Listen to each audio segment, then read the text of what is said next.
Assalamualaikum warahmatullahi wabarakatuh. Saya dari kelompok 3 akan memaparkan rencana pelaksanaan pembelajaran atau yang biasa disebut RPP.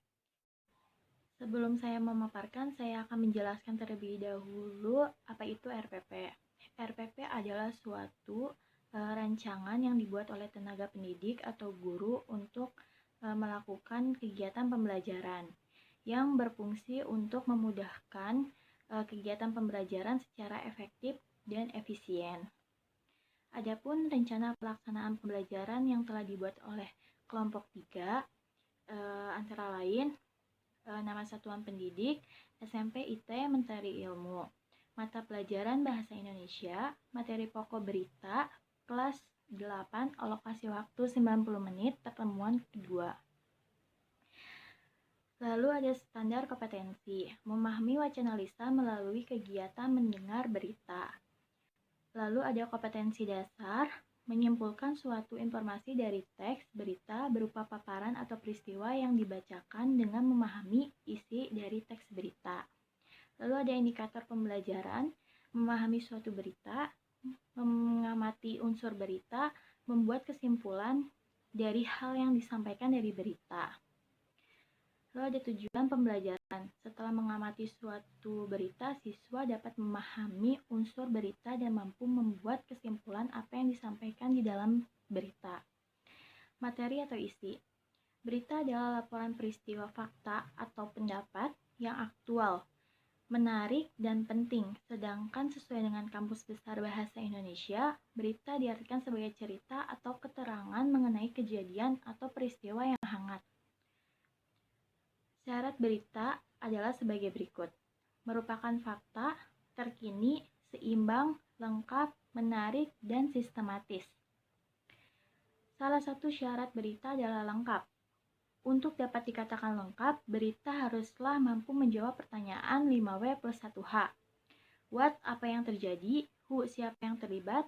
Why, mengapa hal itu bisa terjadi? When, kapan peristiwa tersebut terjadi? Where, di mana peristiwa tersebut terjadi? How, bagaimana peristiwa itu terjadi? Metode pembelajaran yang dibuat metode diskusi, ceramah, pemberian tugas, dan presentasi. Lalu media dan sumber belajar. Media belajar berupa teks berita, video, laptop, infocus, dan speaker. Lalu ada sumber belajar, buku paket bahasa Indonesia untuk kelas 8. Di sini saya akan membahas metode pembelajaran di dalam RPP yang materi berita. Di sini terdapat 4 metode. Yang pertama ada metode ceramah, yang kedua ada diskusi, yang ketiga ada pemberian tugas, yang keempat ada presentasi. Nah, ceramah itu adalah penerapan secara lisan yang dilakukan oleh guru terhadap siswanya dengan membantu mengajar untuk memperjelas uraian yang disampaikan kepada siswa.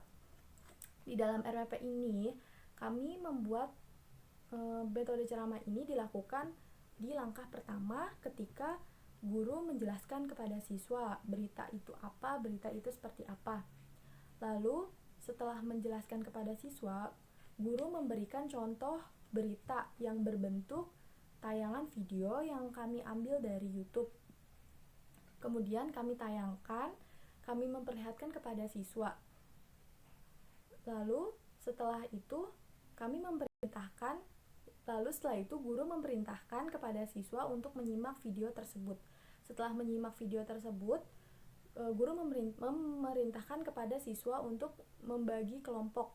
Nah, membagi kelompok di sini langsung menggunakan metode diskusi. Sebelumnya, metode diskusi ini adalah suatu interaksi komunikasi yang terjadi antara dua orang atau kelompok di mana tujuannya untuk membahas suatu tema atau topik tertentu sehingga menghasilkan suatu kesepakatan pendapat. Nah, kemudian di dalam RPP ini kami membuat guru memerintahkan kepada siswa untuk melakukan diskusi apa yang mereka dapatkan setelah mereka menonton tayangan video tersebut. Kemudian mereka diskusikan apa saja, apakah sesuai dengan unsur-unsur berita. Setelah itu setelah mereka melakukan diskusi, kemudian perwakilan kelompok melakukan presentasi. Di sini ada metode presentasi. Metode presentasi ini adalah di mana siswa menampilkan atau menyampaikan apa yang mereka dapatkan setelah melakukan diskusi tersebut.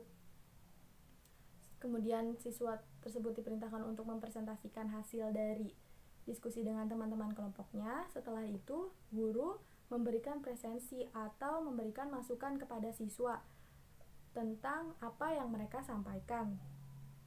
Lalu setelah itu, setelah pembelajaran selesai, tetapi sebelumnya guru memberikan tugas kepada siswa untuk menonton tayangan berita di rumah, dan mereka menentukan unsur-unsur apa saja yang mereka tonton di tayangan berita tersebut. Assalamualaikum warahmatullahi wabarakatuh. Selamat pagi anak-anak.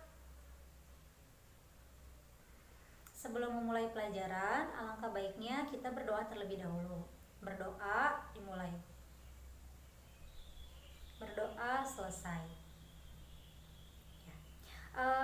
Bagaimana kabarnya anak-anak? Baik? Alhamdulillah baik ya, sehat. Untuk absensi nanti seperti biasa saya akan absen terakhir ya. Oke, minggu lalu kalian telah belajar bagaimana cara membuat teks berita. Ada yang masih ingat pengertiannya? Apa itu teks berita? Betul, teks berita adalah suatu teks yang melaporkan suatu kejadian atau peristiwa atau informasi yang telah terjadi. Ya, karena minggu lalu kalian telah belajar cara membuat teks berita, hari ini ibu atau saya ingin kalian simak beberapa video yang telah saya pilih. Tapi sebelum kalian menonton video, saya ingin kalian membentuk suatu kelompok. Tidak usah banyak-banyak kelompoknya, cukup teman sebangku dengan depan teman sebangkunya 4 orang aja ya. Bisa?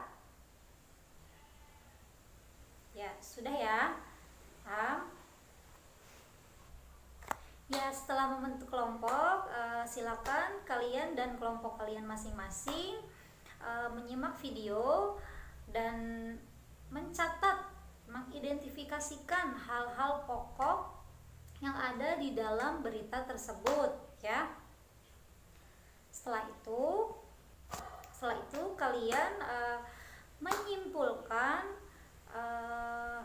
membuat kesimpulan dari berita tersebut, dijadikan beberapa kalimat saja ya. Silakan ibu beri waktu dari sekarang.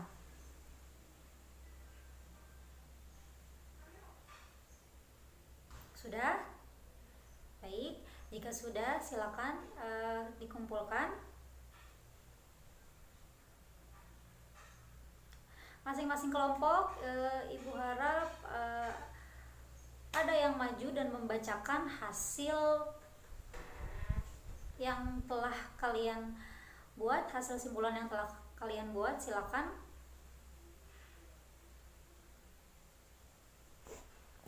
Baik, saya rasa cukup. Saya rasa semuanya sudah paham.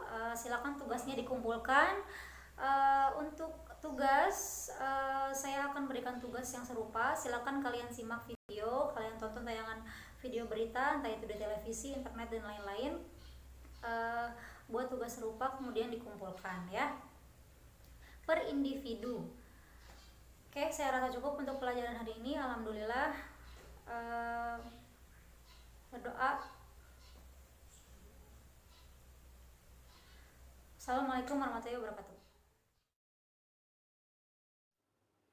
Assalamualaikum warahmatullahi wabarakatuh. Saya Lutfia Ramadina dari kelas 4E. Di sini saya akan menjelaskan kesimpulan dari RPP yang telah kelompok 3 buat. Tujuan dari pembelajarannya ini yaitu di sini diharapkan setelah mengamati suatu berita, siswa dapat memahami unsur berita dan dan mampu memberikan kesimpulan dari berita yang telah disampaikan, dan ia mampu menjelaskannya kembali secara mandiri. Lalu adapun metode pembelajaran. Metode pembelajarannya yaitu dengan metode diskusi, ceramah, pemberian tugas, dan juga presentasi.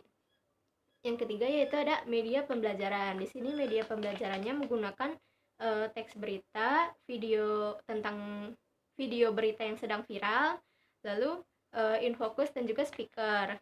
Sumber belajarnya berasal dari buku paket Bahasa Indonesia kelas 8. Lalu bentuk penilaiannya ada 3 bagian. Yang pertama, penilaian sikap, pengetahuan, dan juga keterampilan. Mungkin cukup sekian yang dapat kelompok 3 sampaikan. Kurang lebihnya mohon maaf. Wassalamualaikum warahmatullahi wabarakatuh.